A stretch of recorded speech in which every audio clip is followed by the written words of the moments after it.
Bonjour et bienvenue au Bulletin de nouvelles locales en ce 3 décembre 2022. Comme chaque année, la Journée internationale des bénévoles a lieu le 5 décembre. Cette journée permet de rappeler l'importance des bénévoles partout dans le monde. Nous sommes allés à la rencontre de Sarah Verreau, la directrice générale du Centre d'action bénévole de Maria-Chapdelaine. Pour l'occasion, elle offrira un cadeau de reconnaissance à tous ses bénévoles, une planche en bambou. Elle nous explique que chaque petit geste a son importance et qu'ils font une grande différence pour notre société. Le bénévolat, c'est super important et valorisant. Allez donc les rencontrer. Le 5 décembre est la Journée internationale du bénévolat. Cette journée-là existe depuis plusieurs années. C'est le moment de remercier nos bénévoles et les bénévoles en général. Les bénévoles sont importants parce qu'un simple petit geste peut faire une différence. Je vais donner exemple. Quelqu'un est malade, on va placer la poubelle au bord du chemin pour lui. Bien, c'est un petit geste qui ne prend pas beaucoup de temps, qui fait une grande différence pour lui. Le Centre d'action bénévole Maria-Chapdelaine, pour la GIB, pour la Journée internationale du bénévolat, puis là, je vais insister, GIB, Journée internationale du bénévolat, va remettre un présent à ses bénévoles. Il s'agit d'un article en bambou. Pourquoi le bambou? Bien, on en a déjà lors de l'inauguration de l'espace bénévole. On a installé un bambou et on a parlé que si chaque personne sème une petite graine puis que quelqu'un vient l'arroser, ça peut prendre beaucoup de temps, mais on finit par faire grandir quelque chose. Donc, si chaque personne vient donner un petit peu de temps ou vient voir notre bénévole puis qui souhaite s'impliquer et qui trouve l'endroit où s'impliquer, bien, avec cette manière-là, on fait grandir le bambou. Donc, la planche de bambou est l'objet qu'on remet à nos bénévoles pour dire qu'il a fait grandir notre bambou. Pour nous, c'est important de reconnaître nos bénévoles, mais pour l'ensemble des bénévoles, on tient à leur dire merci pour leur implication. Parce qu'au départ, un centre d'action bénévole, sa première action, c'est la promotion de l'action bénévole. Donc, c'est de remercier les gens qui font du bénévolat, pas seulement nos bénévoles. Donc, j'aimerais que tous les gens qui donnent un petit peu de temps, qu'on les remercie. Tantôt, je parlais de la poubelle du voisin, d'aller à la poste, de changer une ampoule d'un aîné qui n'est pas capable de grimper, de tous les téléphones qu'on peut faire pour dire « Est-ce que ça va bien ce matin? » Prendre le temps de quelque chose. Donc, j'aimerais que tous ces gens-là soient remerciés. Le bénévolat est pour tout le monde, qu'on soit jeune, moins jeune ou âgé. Le bénévolat a sa place pour chacun. Je suis consciente qu'une maman, une mère de famille ou un papa, qui travaille 40 heures, qui a des enfants, n'a pas nécessairement 2-3 heures à consacrer par semaine. Mais il peut avoir 1 heure par année, 2 heures par année. Donc, le bénévolat est là pour les personnes, puis ça s'ajuste selon le temps disponible, les intérêts, les goûts, puis ce qu'on vit dans le moment présent. Quand on a des jeunes enfants, c'est sûr qu'on va donner plus de temps vers les jeunes enfants. Quand nos enfants deviennent ados, peut-être qu'on va aller vers un autre type de bénévolat, puis lorsqu'on est aîné, bien, c'est encore. Donc, ça s'adresse à chacun de manière différente selon ses disponibilités. La manière de donner de son temps, bien, ce qu'on vous propose, c'est de venir nous rencontrer, nous appeler, on va vous donner un rendez-vous. C'est vraiment vérifier avec vous ce qui vous intéresse, ce que vous souhaitez faire. La rencontre est simple. On donne une petite formation sur le bénévolat pour expliquer, donner son temps, qu'est-ce que c'est, comment on peut le faire, vérifier vos intérêts, vos aptitudes. Donc, c'est pas très long. On parle de peut-être 30 minutes.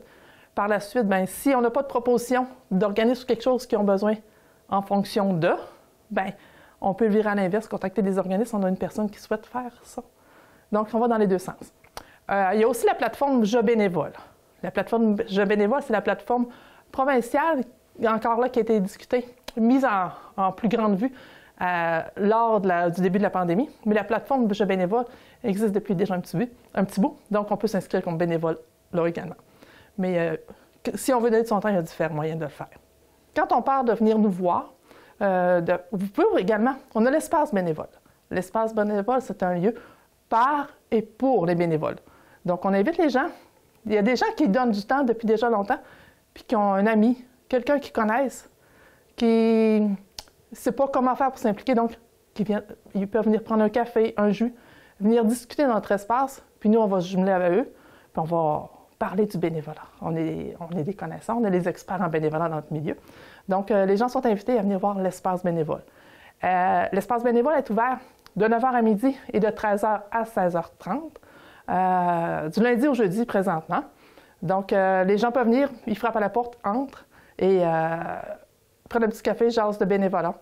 Un petit peu d'autres choses aussi des fois, ça déborde un petit peu. Mais on est là pour...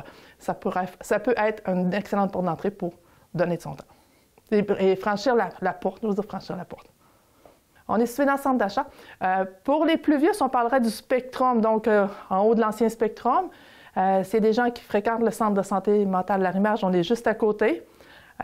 Au-dessus de l'intelligence hypothécaire, les gens parlent des fois aussi du gym où ce que les gens s'entraînent. Donc, il y a plusieurs points de repère. Mais si jamais vous êtes dans le centre d'achat et que vous voulez savoir vraiment, là, vous pouvez toujours nous contacter dans le 418-276-1211 et faire le 0, il y a quelqu'un qui va vous répondre. Donc, on va pouvoir vous diriger.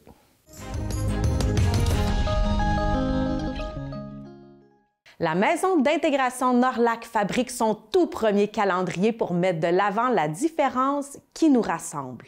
Il s'agit d'une belle activité pour leur clientèle vivant avec une déficience intellectuelle puisque tout le monde a participé à ce beau projet et en était très fier. L'achat de ce calendrier permettra de ramasser de l'argent qui aidera l'organisme à la réalisation de projets futurs. Allons à la rencontre de Mélina Savard, Annie-Pierre Tremblay, Gino Goulet, Catherine Gagnon et Caroline Arcan. Soyons généreux et encourageons-les. Cette année, on a décidé de faire un calendrier pour promouvoir les droits et les libertés des personnes handicapées. L'année passée, on a sorti ça en blague qu'on devrait se faire un calendrier pour nous. Puis l'été a passé, c'était à mijoter. Puis on s'est dit pourquoi pas de mettre en avant nos participants, de justement montrer toutes les différences qui est possible d'avoir. Puis ça a été un projet de début septembre. Oui. Puis on doit dire aussi que les clients adorent prendre des photos. Ils aiment ça être mannequin, vraiment. Fait que ça a comme venu une évidence là, qu'on allait faire un calendrier et les mettre en avant avec des photos.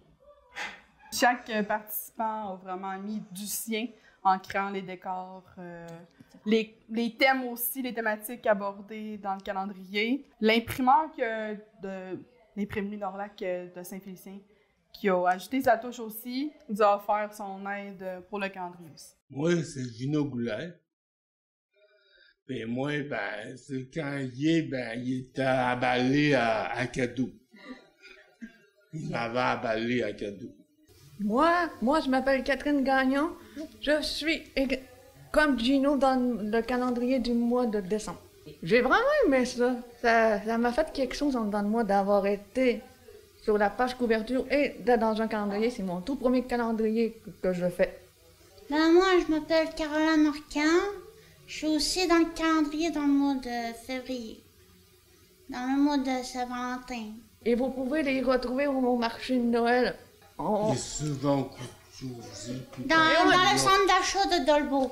Comme moyen de financement, c'est la première fois qu'on fait un calendrier ou un projet de cette envergure-là, mettons. Nos calendriers, on a vraiment été chanceux.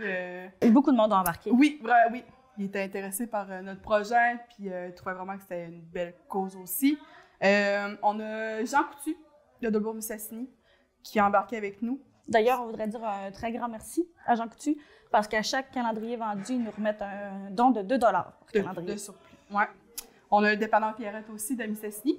Puis, on a le dépanneur Futur Concept de Normandin. Vu qu'on a vraiment des participants de Dolbeau, Albanais, Normandin, on voulait avoir plusieurs points qu'on a ici aussi. Oui, ici, on peut toujours s'en procurer. Ouais. On va en avoir aussi en fin de semaine pour le marché de Noël de Dolbeau. De Dolbeau. Ouais. On va en avoir avec nous. Les profits vont nous servir en grande partie à nous offrir du nouvel équipement parce que on a beaucoup de matériel recyclé. Ouais. Puis là, on voudrait offrir une plus grande marge d'activité à nos clients. On essaie toujours de trouver de nouvelles activités aussi. On touche vraiment à tout, je pense, ici. Là. Puis ça peut aussi aider pour les sorties. Ouais. Dernièrement, on a fait une grosse sortie. Fait que si on veut éventuellement en faire une autre, il faut ramasser des fonds. Ouais. Les participants sont vraiment très, très fiers de ce calendrier-là. Ils ont mis beaucoup d'efforts dans les photos, dans les décors. Fait que c'est le fun pour eux de voir que les gens aiment ce qu'on fait, puis de ce qu'ils se procurent le calendrier. Ils sont bien contents. Il est fait avec beaucoup d'amour. Beaucoup.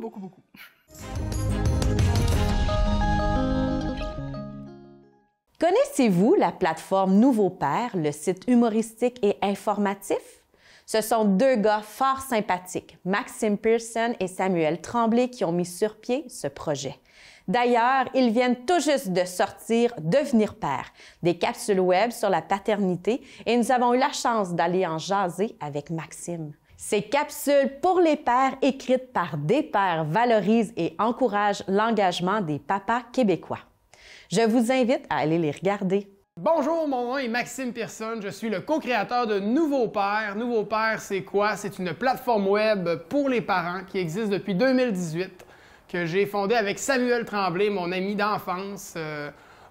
Version course, on s'est annoncé en même temps qu'on allait devenir père et à l'époque, très peu de contenu qui était ciblé pour les pères, beaucoup de contenu pour les mères, par les mères.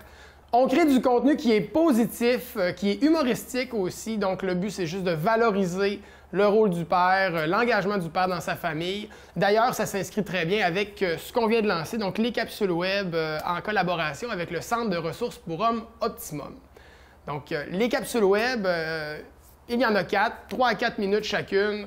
On traite différents sujets et c'est vraiment du contenu où on veut interpeller les papas, les futurs pères, les nouveaux pères. On veut ouvrir la réflexion avec eux sur différents sujets, différents défis qui viennent avec le projet famille. On va parler de communication, de relations père-enfant, de sexualité aussi pendant la période de périnatalité et voilà, de relations, de conciliation famille-travail plutôt. C'est un projet qui a le soutien du ministère de la Famille. On avait carte blanche. Le but, c'était de créer du contenu numérique qui allait être, oui, divertissant, qui allait être écouté, mais qui allait être aussi informatif, puis qui allait permettre d'ouvrir le dialogue dans les familles, entre les pères, dans les couples. Donc, puis je pense que la réponse est vraiment positive. On est très, très fiers du résultat. On a eu la chance de travailler avec Canopé Média à Chicoutimi, qui sont vraiment très talentueux. Le réalisateur Nicolas Lévesque, qui est d'ailleurs père lui aussi, donc qui comprend bien les enjeux dont il était discuté là-dedans. Bon, le choix des 4 capsules, des 4 thèmes qui ont été abordés, évidemment, bien, ça vient avec une montagne de défis puis de nouveautés, la famille et la parentalité. Donc, on a décidé de cibler ceux-là parce que bien, ils nous interpellaient. Parce qu'on pense qu'il y a beaucoup de questions qui entourent ces sujets-là, mais effectivement, on espère que ce soit le premier pas d'un projet qui aura d'autres phases, où on pourra créer d'autres contenus dans d'autres formats peut-être, mais ce n'est qu'un beau début, on l'espère. Le sujet famille fait beaucoup parler, il y a beaucoup d'échos sur le web, un peu partout, dans les contenus aussi un peu plus traditionnels, et à chaque fois, l'angle est beaucoup sur la mère, donc c'est du contenu qui va être destiné plus à la mère, souvent qui va être écrit par les mères aussi, et c'est parfait, c'est super que ça existe, mais c'est certain que les hommes, les pères, on se retrouve moins dans ces contenus-là un peu. Donc nous, on voulait répondre à ce qu'on pense qui était un espace vide dans l'univers famille, en s'exprimant sur notre réalité, on voulait entendre ce qu'un père vivait, l'angle du père. On trouvait qu'il y avait quelque chose d'intéressant là-dedans. Puis je pense qu'on ne s'est pas trompé aussi, la réponse est excellente. Nouveau Père, ça a évolué avec le temps, puis c'est devenu un magnifique véhicule pour des projets, pour Samuel et moi. Donc on a écrit un livre, on a fait des campagnes de sensibilisation, des belles collaborations avec des entreprises qu'on aime. On est super fiers de ces capsules-là et oui, on pense qu'il va y avoir d'autres projets qui vont suivre. On aimerait lancer du contenu, puis continuer d'interpeller, puis continuer de créer cette vague-là où on ouvre le dialogue, on parle de la famille, on parle des pères, on veut entendre les pères dire qu'ils sont fiers puis que leur priorité, c'est leur famille. Donc voilà, on espère qu'il y aura des entrevues, d'autres vidéos, un podcast, on est ouvert à tout, on veut vraiment continuer de créer puis d'avancer. Donc, j'invite tous les hommes et les femmes aussi, ceux qui sont parents, ceux qui vont le devenir, ceux qui l'étaient il y a longtemps. Je pense que ce sont des capsules qui sont super intéressantes à visionner. Donc, consultez la page Facebook de Nouveau Père ou encore cherchez Devenir Père sur YouTube. On est un peu partout, vous devriez nous trouver. Puis bonne écoute, puis surtout, bon dialogue qui va suivre cette écoute-là. On espère que ça va faire des petits.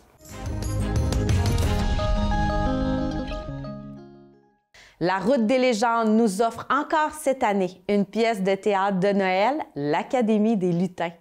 Qui de mieux pour nous convaincre d'y assister que d'écouter les comédiens Marie-Claude Tremblay et Pierre-Yves Bédard nous résumer l'histoire. Plusieurs municipalités offrent le spectacle, dont Sainte-Eugène d'Argentonais, où la représentation aura lieu le 11 décembre à 14h. L'Académie des lutins plaira autant aux petits qu'aux grands.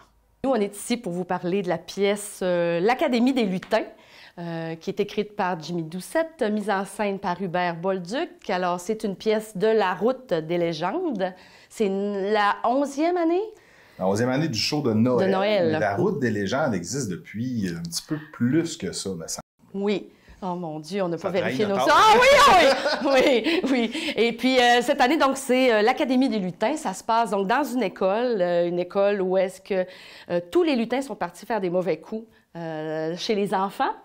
Donc, il en reste 2 à l'école qui sont en punition. Un qui fait trop de coups pendables et l'autre qui passe pas ses cours depuis 30 ans.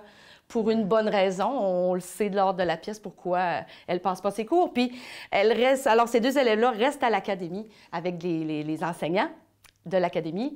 Et là, il y a une grosse menace. Là. Le méchant qui veut voler Noël arrive à l'école et là, il faut qu'il se défende avec l'aide des professeurs pour réussir à chasser ce méchant-là. Et ils sont juste 2. Et ils sont juste 2, malheureusement. Mm-hmm.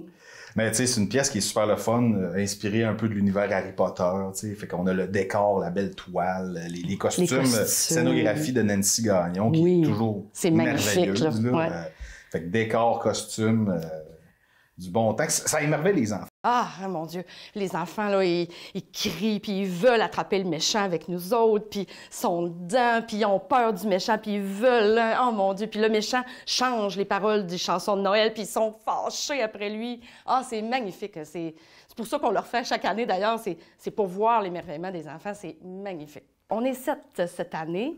De nouveaux jeunes qu'on est allés recruter. Donc, Jean-Simon Pronovo, Antoine Boily, qui sont nouveaux avec nous cette année. Et il y a les vieux de la vieille, donc Pierre-Yves, moi, il y a Hubert Bolduc, Christelle Gagnon-Tremblay et Clara Boucher. Moi, je joue la professeure Flocon. Elle n'est pas conne, mais c'est un professeur Flocon. Donc, je suis la professeure qui enseigne aux jeunes la magie de Noël. Alors, je suis magique. En fait, je suis un professeur, Monsieur Bonhomme, qu'on l'appellera, qui est professeur, lui, de lutte. Mr. B! Ouais, donc, c'est là un peu qu'on va chercher les adultes avec tous les souvenirs des bonnes vieilles époques de la lutte. Et c'est ça. Il y a quelqu'un qui joue le méchant, mais je ne sais pas c'est qui. Je sais pas qui. Un comédien mystère. Ouais, on ne sait pas qui encore. Qui joue le méchant Rhinonnet Rouge. Ouais. On ne sait pas c'est qui. Pour les prochaines fins de semaine, on est beaucoup dans le domaine du roi. Oui. Donc, on fait Saint-Fé, c'est déjà sold out. On sold out la Polyvalente. Saint-Prime, on sold out le Vieux-Couvent. On joue à Saint-François-de-Sales. On joue à Saint-Gédéon. Saint-Gédéon la semaine d'après. Sainte-Eugène d'Argentonnet. Sainte-Eugène aussi pour les gens qui sont plus proches de Dolbeau. Il nous reste peut-être quelques disponibilités là, à voir avec oui, si jamais Facebook. Vous êtes intéressé, c'est la page www.routedeslégendes.com ou Facebook, La Route des légendes, on est là aussi. On joue dans des églises, on joue dans des salles communautaires, on a joué dans un terrain de camping. Donc, on est habitué de s'adapter à chaque environnement qu'on visite.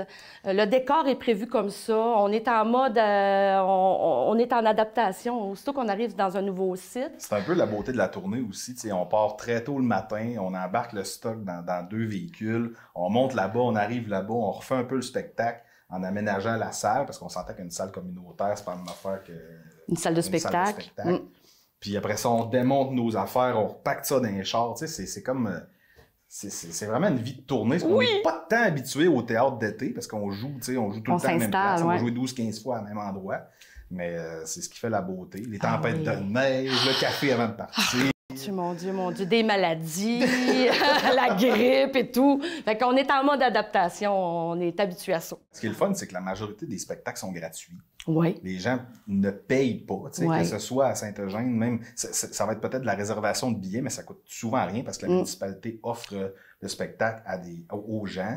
Souvent, les gens qui viennent des municipalités où on va ont déjà d'autres choses d'organiser pour Noël. Donc, des fois, le Père Noël est là. Des fois, il y a un marché de Noël à côté. Oui, souvent, très souvent. Très souvent. En fin de semaine, c'est ça. Là. Il y avait un marché de Noël à côté de nous. Fait qu'ils ont arrêté le marché de Noël, il y a eu le spectacle, puis après ça, le monde continuait. Le Père Noël aussi, c'est vrai, tu le dis.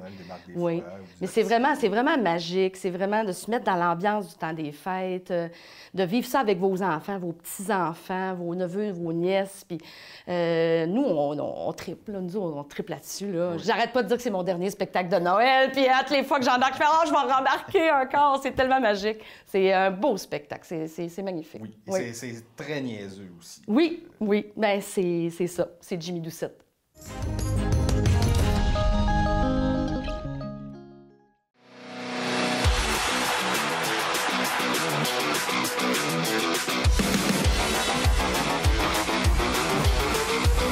T'es qui, toi?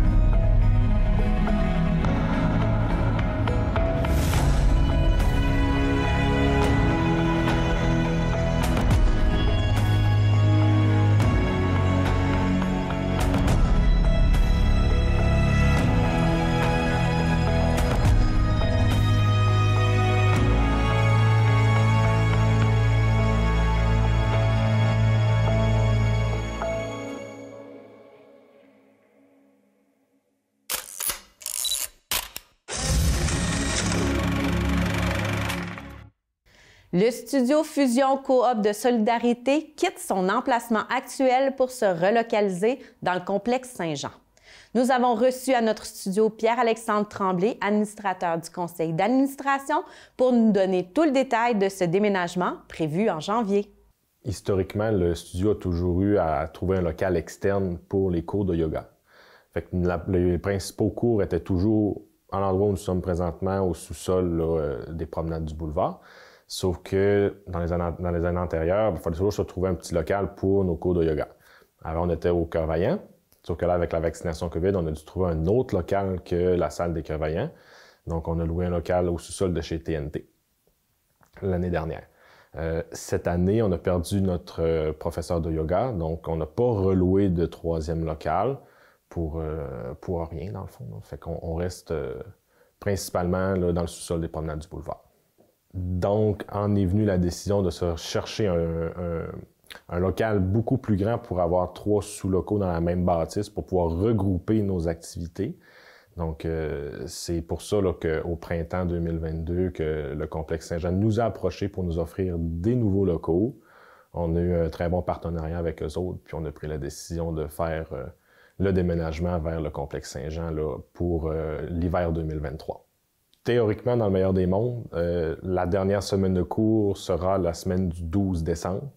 Donc, une fermeture officielle prévue pour la fin de la session le vendredi 15 décembre. Les derniers cours auront lieu sur l'heure du dîner.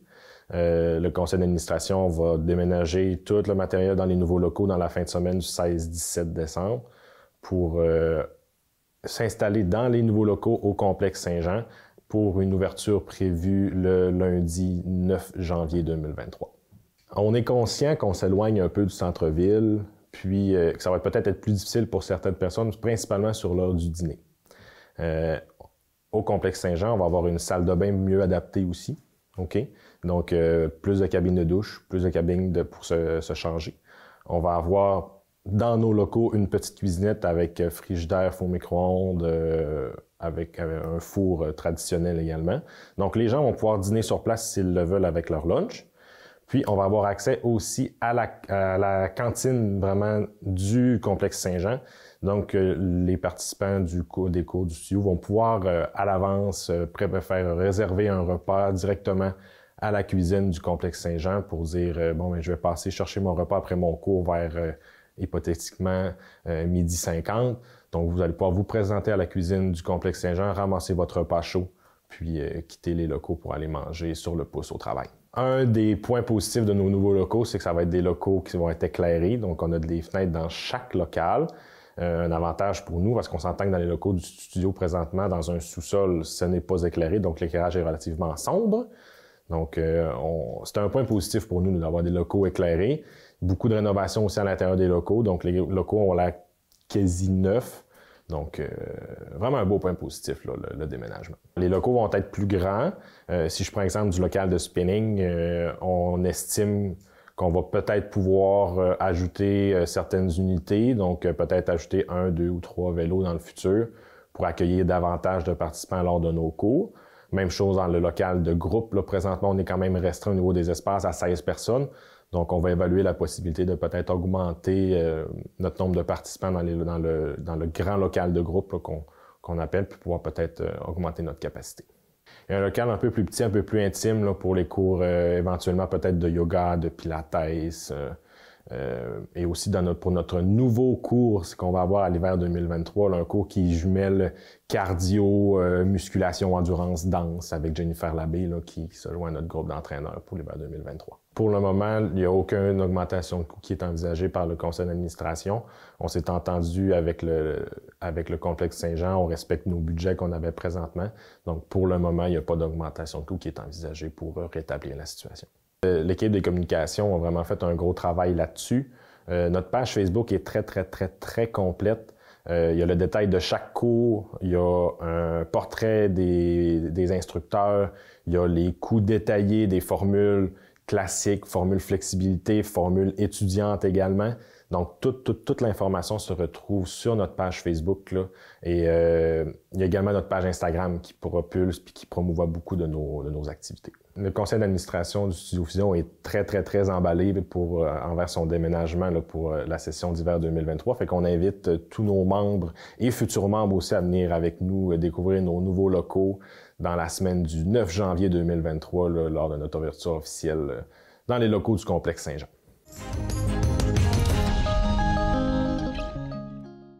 C'est ce qui complète le bulletin de cette semaine. Si vous avez des nouvelles à nous partager, n'hésitez pas à communiquer avec nous. Pour plus d'informations locales, abonnez-vous et suivez-nous via notre page Facebook.